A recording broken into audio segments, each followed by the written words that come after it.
Yo, what's up guys? Good morning. At ngayon, ano naman tayo ngayon, check up. At nag-yelo nga po itong 1.5 HP na higher. Ayan, mababa rin yung kanyang tirahe at karga. Ayan na nga po, binaba natin ang indoor unit at niligtis na natin dito sa compressor. Ayan, nilagyan natin ng 350 PSI. At ayan na nga po, nilubog natin sa tubig. Ayun, nakita na natin yung rate, maliit lang siya. At ngayon po, hihinangin na natin ito ngayon.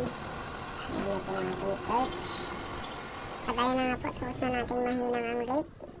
Nakargahan na natin ng more than 350 PSI at wala na nga din po siyang sumisingaw. Yun no? Yun yung pinaghinangan natin kanina oh. And so final ligtis lang tayo at wala na nga po ditong bumubula kahit konti. At ayun na nga po, nakabit na natin ang indoor at ibinabacuum na lang. At ayun, pinaandar na rin natin ang unit at akyat na rin tayo at magkarga dito ng refrigerant.